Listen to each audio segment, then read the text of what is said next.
ले हम हाँ। अब जा कन्या को अपने घर ले जाइए।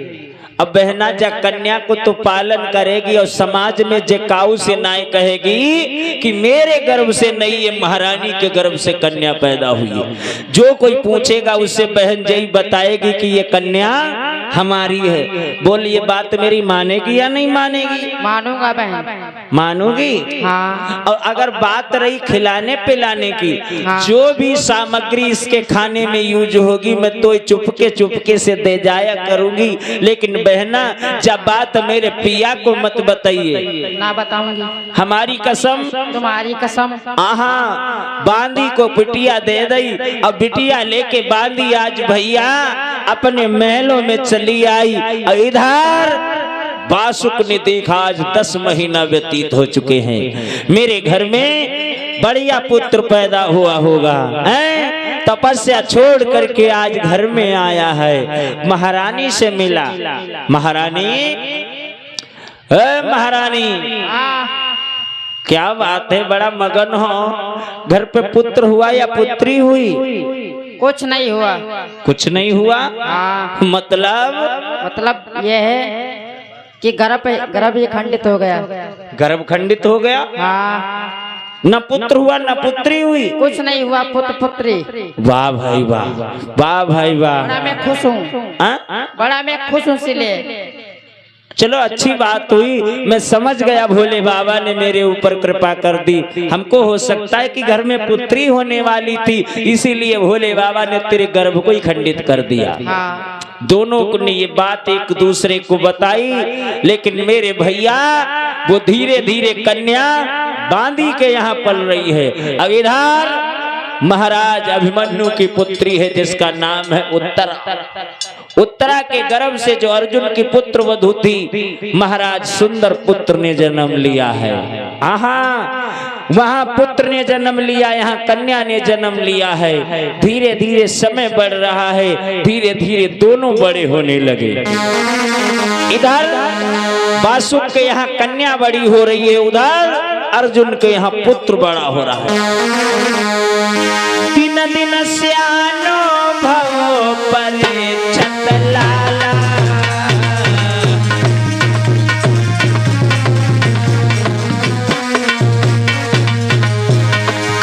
उतय को स्यानी हुई नवल दे बाला।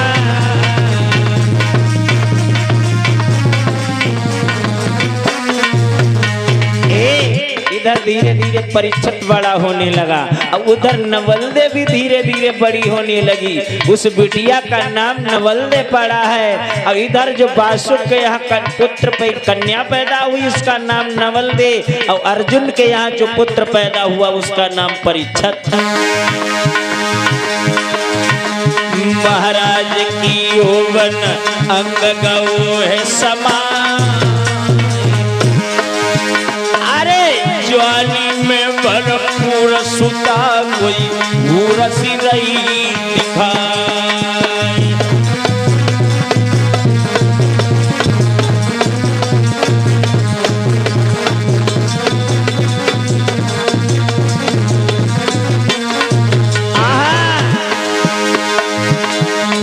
अब तो फूल नसीबा खिली फुलवारी आंगन में दिखे।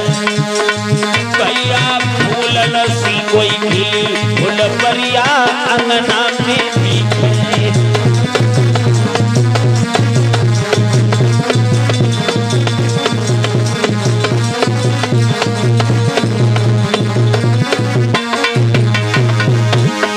अंगना में दिखे फुलवरिया अंगना में दिखे।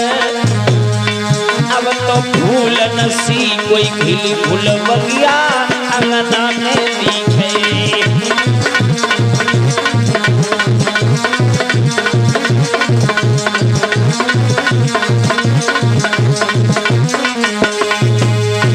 धीरे धीरे महाराज वो कन्या जवान होने लगी, और इधर महाराज वो पुत्र भी जवान हो गया।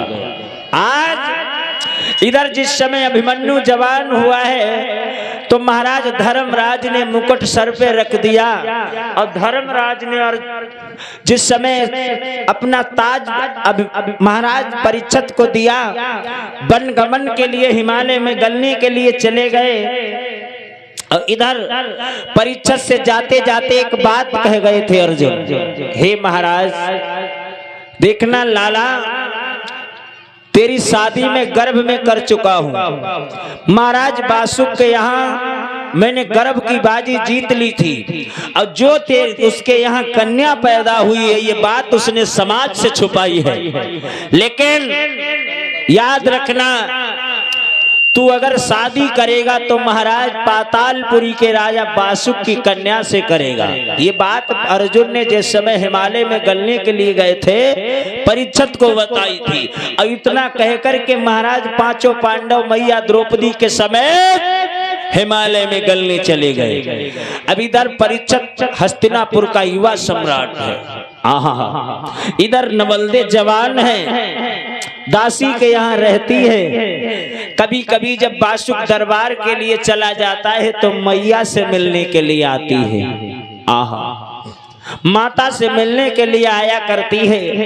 एक दिन बासुक दरबार में था, नवल्दे मैया से मिलने के लिए आज आई है। लोगों, अब नवल्दे मैया से मिलने को आई, घर में स्नान करो। अब स्नान करके अपने केसों को सुखाने के लिए अटिया पे चढ़ी आई। अब अटिया पे चढ़ करके केसों को सुखाई रही है। अब उधर महाराज बासुक अपने दरबार को बंद करके घर की तरफ जा रहा है। मेरे भैया इधर दरबार बंद करके जा रहा है, घोड़ा पर सवार है। अरे यौवन में भरपूर हूर सम,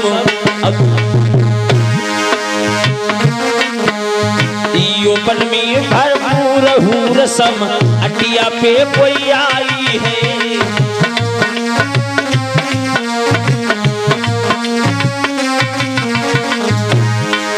और खड़ी सुता है सतखंडा पे, खड़ी सुता है सतखंडा पे, केस को रही सुखाई है।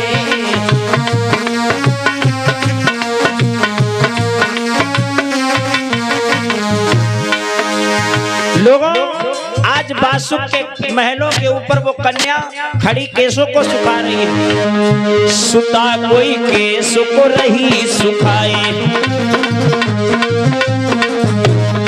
बासुक महल न चलो सिधाए।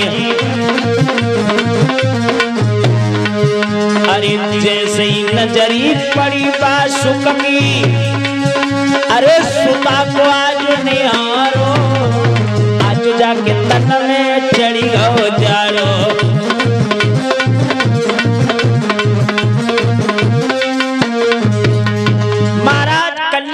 सतखंडा के ऊपर केसों को सुखा रही है। अब बासुक इधर महलों की तरफ जा रहा है। कन्या के ऊपर जैसे नजर पड़ी, बिटिया बड़ी सुंदर थी, इतनी सुंदर थी, इतनी सुंदर थी, कवि लिखता है अरे सुंदर बदन खुशनुमा चेहरा, वाह सुंदर बदन खुशनुमा चेहरा, सूरत भोली भाली है।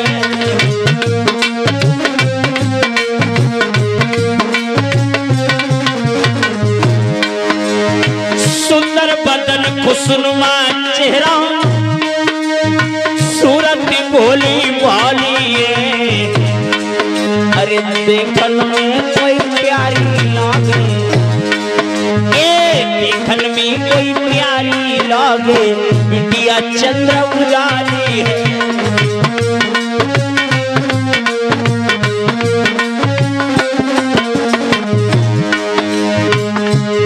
बनी जैसे ही देखो निहारी, कि मन में बनी है तभी विचार।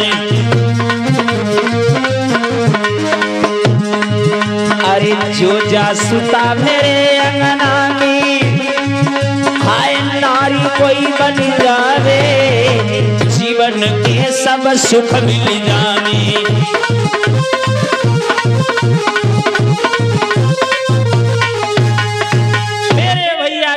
उस लड़की के ऊपर बासुक की नजर पड़ी, नहीं समझ पाया ये मेरी कन्या है या दूसरे की है। विचार बदल गए, अगर एक लड़की कहीं हमारी औरत होती तो कितना आनंद आता, कितना आनंद आता। विचार किया और ये बुरी दृष्टि जैसे ही अपनी लड़की पर डाली लोगों। पहले एक सतयुग त्रेता द्वापर में एक नियम हुआ करता था। पहले का नियम क्या हुआ करता था, लोगों भागवत में प्रमाण मिला है कि सतयुग त्रेता और द्वापर में सोचा तो पाप का था। सतयुग त्रेता और द्वापर में सोचा तो पाप कहाता था। सतयुग त्रेता और द्वापर में सोचा तो पाप कहाता था। सतयुग त्रेता और द्वापर में हो सोचा तो पाप कहाता था, लेकिन कलयुग में बिना किए, लेकिन कलयुग में बिना किए अपराध न सर पे आता है। लेकिन कलयुग में बिना किए अपराध न सर पे आता है। सतयुग त्रेता और द्वापर में सोचा तो पाप कहाता है, और लेकिन कलयुग में बिना किए अपराध न सिर पे आता है। लोगों आज का समय जो है, आप जब तक किसी का कुछ बिगाड़ोगे नहीं तब तक आपका कोई पाप आपके ऊपर नहीं लगेगा। अब सतयुग त्रेता द्वापर में मनसा का पाप लग जाया करता था। मनसा का पाप यानी जिसको किसी के प्रति अगर आपने भावना भी गलत बना ली, ये त्रेता द्वापर का नियम हुआ करता था, तो उसे मनसा का पाप लग जाया करता था, वो कुष्ठ रोगी हो जाया करता था। अब भी अगर अंधविश्वास हो तो एक बात बताओ, कोढ़ी देखे हो? कोढ़ी क्या कोई इलाज ही नहीं है, हर एक बीमारी को इलाज है, लेकिन कुष्ठ रोगियों का कोई इलाज नहीं है। कुष्ठ रोगियों का आज भी एक ही इलाज है। पहली तो बात, कुष्ठ रोगी तरता नहीं है। वेद कहते हैं कुष्ठ रोगी कभी तरता नहीं है। कुष्ठ रोगी मरेगा तो अधोगति में अवश्य जाएगा। अगर कुष्ठ रोगी को तरना है, कुष्ठ रोगी अपना तरुण चाहता है, तो वो सीधे काशी में चला जाए। अब काशी में महाराज आज भी एक पीपल का वृक्ष है, जिस पीपल की खोह बड़ी लंबी चौड़ी है। इतनी लंबी चौड़ी वो पुराना देव वृक्ष है, जिसके अंदर बैठ करके वो अगर अपने शरीर का गलन कर दे, एक एक अंग गला दे, तो उसका उद्धार हो सकता है, अन्यथा कुष्ठ रोगी आज भी तरुण नहीं होता है। पिटिया के ऊपर गंदी भावना बनाई, घर में आया, केवल भावना ही बन पाई, रास्ता थोड़े तय कर पाया, महाराज कुष्ठ रोग आ गया, भावना बिगड़ गई। महाराज सारे शरीर से कुष्ठ रोग चुचाने लगा। अब बासुक धीरे धीरे महलों में जब पहुंचा, अच्छा कुष्ठ रोग लगा कैसे, ये भी कथा कह रही है। बासुक ने सोचा तब नहीं लगा, घर में आया, नागिनी ने पति को आते हुए देखा, तो नागिनी आज पति से पूछ बैठी, महाराज ओए मैं तुमसे ही पूछ रहा हूँ, ये महारानी एक बात बताइए, आज आप बड़ा मगन हो, क्या बात है? मैं हाँ मगन तो मैं हमेशा रहती हूँ। मगन रहते हो, लेकिन आज कुछ ज्यादा ही मगन हो। एक बात बताओ, आज ये चेहरे का राज, ये चेहरे पर इतनी प्रसन्नता क्यों है? बताएं आपको? हाँ, एक हमने छत पर लड़की देखी, बहुत अच्छी थी, तो हमने तुमने क्या देखी? लड़की तुमने देखी? हाँ। कहाँ से देखी? आँखों से। तो आंखें हैं तुम्हारे? हाँ हैं? और क्या? लड़की देखी? हाँ। तो लड़की देखी तो कल लड़की जीवन में तुम्हारे देखे नहीं हैं? देखे तो हमने, तो फिर वो बहुत अच्छी थी। बहुत अच्छी थी। एकदम से बासुक पूछ बैठा,